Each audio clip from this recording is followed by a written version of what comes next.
Boruda, good morning.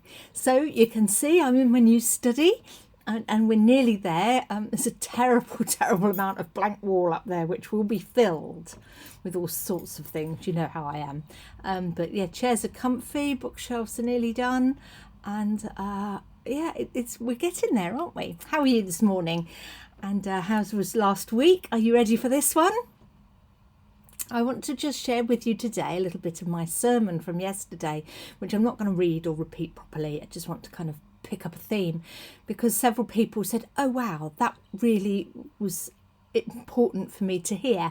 And actually it was really important for me to hear. So I'm thinking, well, maybe I'll share it with you and we'll maybe hear a few more people thinking, oh, thank you. Because I preached on the Acts reading rather than the Gospel yesterday. And the Acts reading is all about how the Jewish and Roman leaders are beginning to rattle a little because the disciples, after the death of Jesus, are out healing people and gathering together those that believed in Jesus's message and are at the beginnings of forming the early Christian church. And one of the ways that they talk about Jesus is that Peter describes him as the cornerstone that was rejected. And so I did some work around what cornerstones are. And cornerstones are really big stones. And they're put in early into the beginning of a building being built. And everything else is kind of fitted around them. And they're a statement piece. And they tend to be very different to the rest of the building. Very solid, definite statement being made. This is it. And everything else gets built around it, which makes perfect sense if you know what you're talking about in terms of buildings. Anyway, move on. You can look that up if that's what you'd like to do. I was then thinking about what that means for us. And so I preached about how if we think of Christ as the cornerstone, the big solid block, what happens with the rest of the building, believing that church is a building of people, is that we as the people have to fit in around this cornerstone. And my message was very much one that whatever shape you are, however you are configured, and whatever kind of material you might feel yourself as being very strong and tough, or you might feel yourself to be kind of a bit fluffy or a bit woolly or a little bit bendy, a bit flexible. I don't know how you would describe yourself, but however you feel is what God has created for you, and that makes you the perfect shape to be part of the building that Jesus is the cornerstone of. And I rather love that idea that all those different shaped people, and I mean in terms of character and personality and energy and drive and desire and future movement, are all supposed to fit together.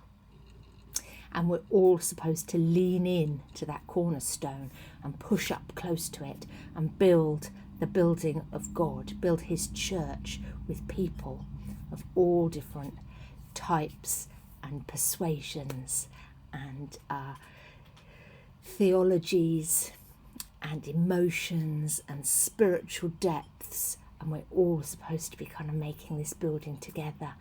And I just love that picture because it means wherever we are in our spiritual journey, and some of us have gone quite a long way, some of us have hardly begun, some of us aren't even sure we want to be on the journey, but we are all beginning to lean in and become a part of what it is that Christ called his church and which he is the cornerstone of. Don't you love that image? Or am I on my own? I hope you love it because it just means that there is a perfect place for everybody.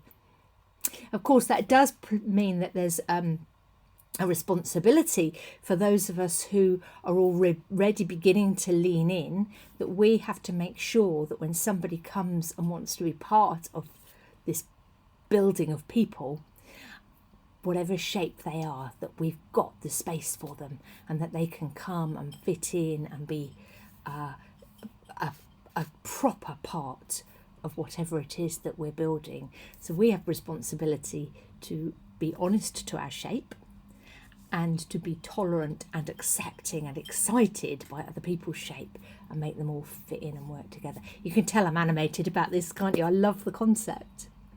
Lots to think about. What shape are you? Are you in the right place, doing the right thing? Do you feel like you're part of something that you should be? I've always thought that if we're feeling comfortable about where we are, then we're probably not in the right place in terms of our relationship with God, because he wouldn't have us stand still. We need to be moving and energizing and constantly challenging ourselves to become better versions. So if you're feeling really comfortable in your space, then I'd suggest that it's time to give yourself a bit of a wriggle and see whether you need to be moving on. I better stop, hadn't I?